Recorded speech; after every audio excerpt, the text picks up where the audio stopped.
ilmi namaa tokko namaaf jeen nama dhaba.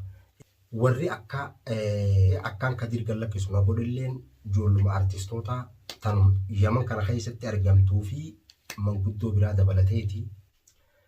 Assalamu alaikum warahmatullahi wabarakatuh. Maatii YouTube channel Gola Artii Family. Akkam jirtan Oromootii bakka jirtanitti nageenyi Rabbii isin bira haa jiraatu. Warroottan amantii adda addaa qabdan hundi keessanuu salaamtaan tiyyata onni irraa buqqaatee bakka jirtanitti isin bira haa geessu jechaa arranasuu maal qabatee dhufee jechuun keessanii sinoolu sabbattee maalirra jirtaa jechuun keessanii sinoolamu obboleeyyan kiyya. Wanni irra ture akkumaan YouTube channel Odaa Maddaa gubbatti xiqqoo irraa isinii tuqetti egaa YouTubein Odaa Maddaalleen harka jira isaa fi moobaayilii isaatilleen mujrimticha san moobaayilii isaatii fi chaanaalii isaatillee fudheetiin harka jira jechuudha. Ammoo haasoyni beellamaan addaan bahame akkumaan achirratti isinii ibsuu yaaletti manguddootu gaa na harkaa fuudhe ilmi namaa tokko namaaf jeen nama dhaba. Itti aansee immoo wanni inni gartee as gubbatti viidiyoo kana qabadhee isinii ol beef waan biraa tokko miti. Wanti inni asirratti ol beef maali yoo jettan gaafaan xumuree jechuu viidiyoo isinii marerraa haasee hanga ammaatti wanti irra jiru hujii ulfaataa dhagaa. Hujiin ulfaataan kun maalii jechuun keessanis hin oolamu.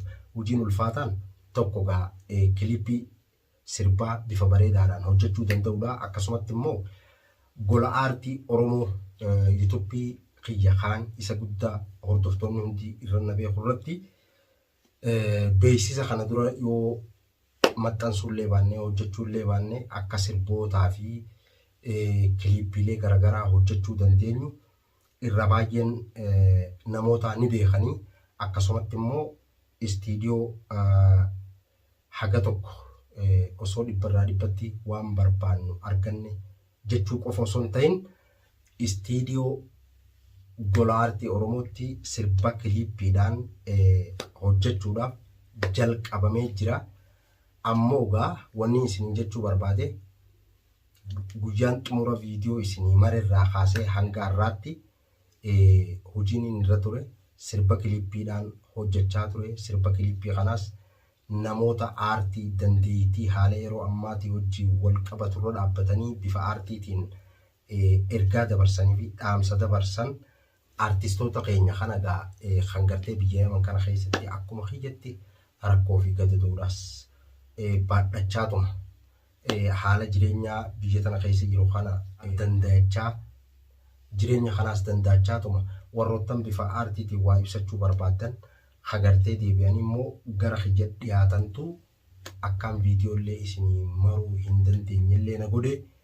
Kana keessatti immoo hojiin na baay'achuu fi wantiin irra jirus wantoota garaagaraa waa baay'ee waan na taateefiin anilleen qilleensa kanarraa dhabame. Itti aansee immoo Nasru eega gaafa gartee gololcha bira dhayxeetii maaliif gololcha birallee dhaquu dhabdee jettanii warri na gaafattan obboleeyyan kiyya sababni inni ichitti argamuu dhabeef wanni ichi deebi'ullee na kute akkumaan gololcha biraa deemee mana kiyya kana galeeniin tokkoffaa hundee seenaa aartistiidha. Namni kun gaa ni beektan Kaalidu kana dura YouTube Gola Artii Oromoo jalatti illee viidiyoo sirbaa kilipii 2 babbareedduu hojjetee maxxansee jira. Asuma Yaman kana keessatti isiisanis namni hojjete Nasruma Gola Artii Oromootu hojjete. Sanammoo Gola Artii Oromoo jalatti argachuu dandeessanii jechuun barbaade isa duraanii. Ammoo akkaan achirraa as dhufeen sirba kilipii hojjechuu barbaadanii itti aansee immoo Kadir mujrimticha qabeetiin mana kaayee biraa deeme. Kanarra gaa manguddootu na dhufee jechuudha. Manguddoon na dhufteetun ammoo warri akkaan Kadir Gallakkisuu na godhilleen ijoolluma artistoota tanum Yaman kana keessatti argamtuu fi manguddoo biraa dabalateeti. Kadirillee viidiyoolee isinii maruu baadhugaa YouTube channelii isaa gubbatti YouTube channeliin isaa harka jira Odaa Maddaa gubbatti sababaan gartee viidiyoolee isinii mariniif hanga tokko isinii tuqeetiin jiran fakkaatte. Akkasuma gaa hundee seenaa akkuma dhufeen guyyaa sana akkumaan gololcha biraa fiigaadhaa mana galeeni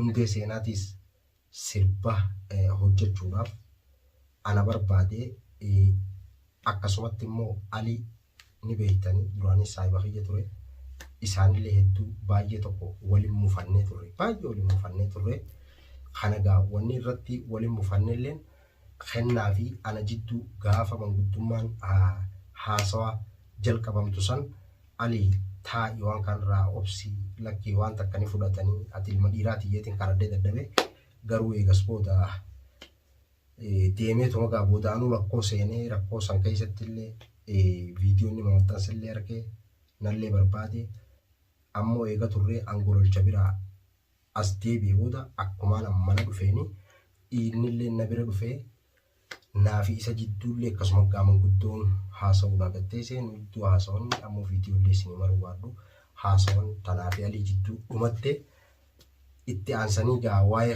Khadiirilleen akkasumatti akkumaan yuutuubii kaan gubbatti isinitti himee ture viidiyootaan irratti haasa'eetiin ture hedduun haasa'e nu jidduu haasa'anii beellamaan qabamtee manguddootu beellama kiyyaa fi Khadiir harkaa qaba Khadiir gaa bifa sanittiin gallakkisee achumaan gololchatti illee hin deebine ammoo bilbilaan hangaan danda'utti hubadheetilleen bira dhaquufis naamijjatuu dhabee ammoo itti aansee Aliinis sirba kilippii bareedaa hojjechuu barbaade isaafis istiidiyoo Gola Aartii Oromoo sirba kilippiidhaan hedduu waan nama dararu jecha kanarraan ture kennaallee kanumarra waliin turre akkasumatti immoo waa'ee dastuulleen gartee dhukkubsattee akka taajuu bira jirtu quba qabdanii taaju san bira dhaquu fi isiillee eegas itti hammaattee eegas booda immoo dawaa garaagaraallee itti barbaadaadha.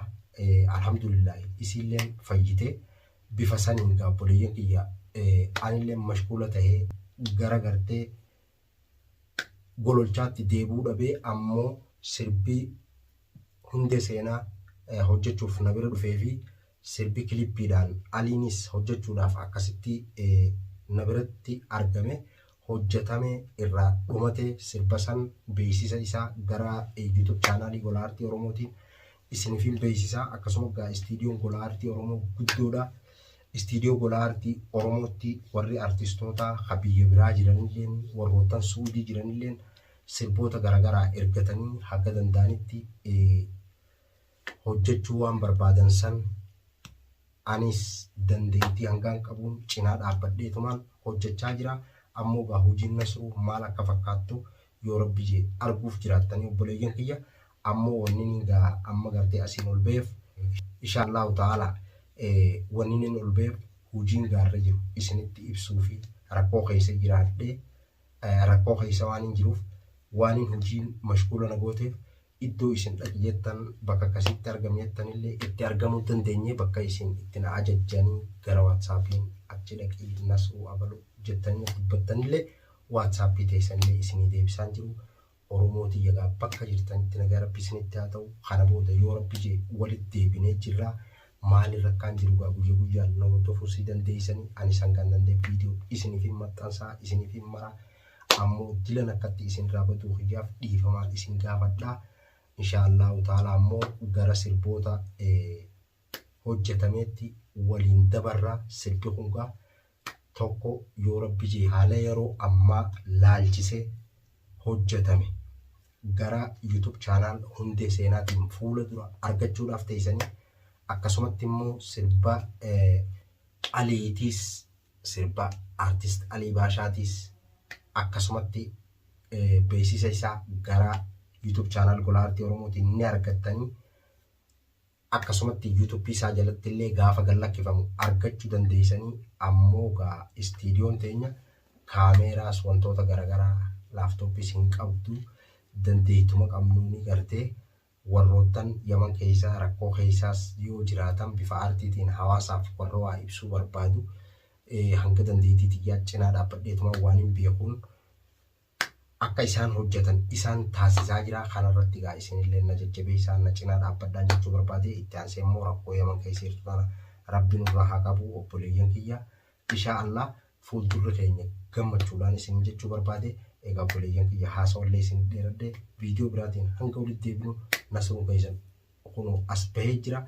فيديو برا فيديو ليه ببريدون إسنيفين فبوجو جاني hanga video berarti wala garbu opoloyan kiye bakka jirtani ilmaan oromo unti kaysan horana bula assalamu alaikum warahmatullahi wabarakatuh